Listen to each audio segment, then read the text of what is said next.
बिस्मिल्लाहिर्रहमानिर्रहीम। अस्सलाम वालेकुम। उम्मीद है कि आप सब खैर आफियत से होंगे। अल्लाह आपको अपने हिफ्ज़ व अमान में रखे और आपकी सारी परेशानियां दूर करे, आमीन। नाजरीन, आज जो हम वजीफ़ा बताने जा रहे हैं वो मुश्किलात और परेशानियों को ख़त्म करने और ज़हनी सुकून हासिल करने के लिए है।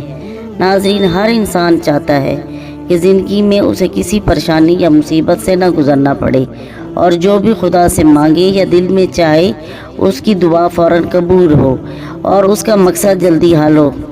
नाजरीन, जब इंसान पर कोई मुसीबत या परेशानी नाजिल होती है वो खुदा की तरफ से एक आजमाइश होती है, क्योंकि अल्लाह ताला चाहता है कि उसका बंदा उसी की तरफ रजू करे और अपनी हाजत को तलब करे और अपने ईमान और यकीन को पुख्ता रखे। अल्लाह ताला इस बारे में खुद फरमाता है कि आए मेरे बंदे, तुम मुझसे दुआ कर, मैं तेरी हर दुआ को कबूल करूँगा। नाजरीन, इससे पहले कि हम अपने वजीफ़े की जानिब बढ़ें, अगर आप हमारे चैनल पर नए हैं और अभी तक इसे सब्सक्राइब नहीं किया तो जल्दी से सब्सक्राइब करें और साथ लगी बेल आइकन को लाजमी दबाएं ताकि रोज़ आपको नई वीडियो मिलती रहे। और अगर वीडियो पसंद आए तो इसे लाइक और शेयर भी करें। और इस वजीफ़े को जानने के लिए इस वीडियो को आखिर तक लाजमी देखें ताकि वजीफ़े को अच्छी तरह समझ सकें। नाजरीन, आज मैं आपको एक आयत और एक इसमें आज़म का वजीफ़ा बताऊंगी। इस वजीफ़े के करने से आपकी हर परेशानी और मुसीबत ख़त्म हो जाएगी इंशाअल्लाह।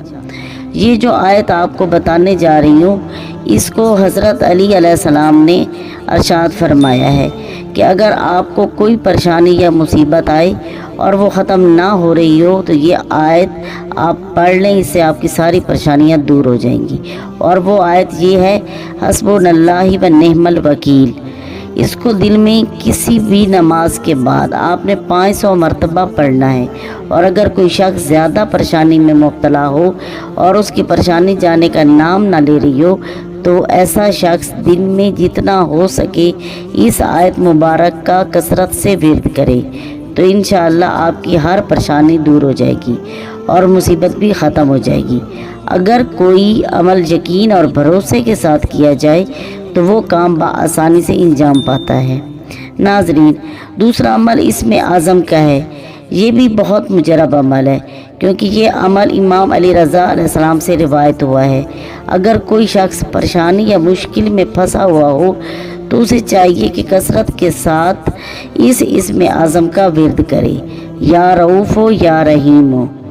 इस इसम को जितना ज़्यादा पढ़ सके उतना ज़्यादा पढ़े। जितना ज़्यादा इसका विर्द करेगा उसका फ़ायदा उसे और इतना ही होगा और ऐसे इंसान की सारी परेशानियां ख़त्म हो जाएंगी इंशाअल्लाह। नाजरीन, उम्मीद है कि आज की हमारी ये वीडियो आपको पसंद आएगी। अगर पसंद आए तो इसको लाइक और शेयर करें और हमारे चैनल को सब्सक्राइब करें। अपना ख्याल रखें, दुआओं में याद रखें। अल्लाह हाफिज़।